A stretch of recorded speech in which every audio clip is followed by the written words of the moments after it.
নিজেরাও one party স্টার্টের সময় ঢুকার সময় চাল ছিল না। নির্লজ্জ ব্যানের দল এখন জানিয়ে ঢুকে বেরিয়ে গেলেন স্যার।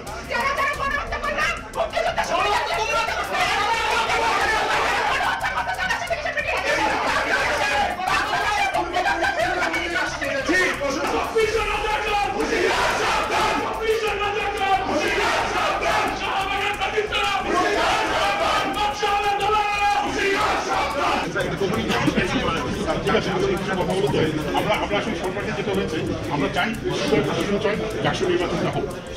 অনেকদিন নাই, প্রায় 30 বছর। আপনারা চান না ডাকসু নির্বাচন হোক স্যার?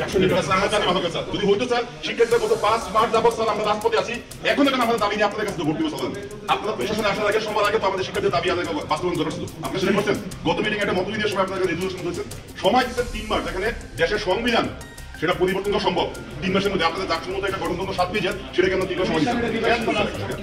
আমাদের সাথে স্যার এগুলো কোনো রকম সচেতন দরকার নেই স্যার। আমি জুলাই গণহত্যা বিচার নিশ্চিত পরিষদের একজন সংগঠক। আজকে ডাকসু মিটিংকে কেন্দ্র করে আমাদের আশা ছিল যে আজকের এই মিটিংয়ের পরে আমরা ডাকসুকে নিয়ে সামনের দিকে আগাতে পারবো। কিন্তু আমরা সেই জিনিসটি তখন আমরা দেখেছি যে কতিপয় কিছু ভুইপুর ছাত্র সংগঠন, যাদের কোনো ব্যান্ডেড নাই, কমিটি নাই, কর্মী নাই, এরকম কিছু সংগঠনের নেতা কর্মীরা এখানে একটা হট্টগোল সৃষ্টি করতে চেয়েছেন এবং এক পর্যায়ে তাদের এই হট্টগোলে বাধ্য হয়ে আমরা ওয়াক আউট করতে বাধ্য হই। এক কথা এইখানে তারা ওয়াক আউট তারা আমাদের করতে বাধ্য করেছে। আমরা স্বেচ্ছায় ওয়াক আউট করিনি। মিটিংটির অবস্থা এরকম হট্টগোলে পরিণত হয়েছিল যে এখানে আসলে কোনো ফ্রুটফুল ডিসকাশনের জায়গা ছিল না।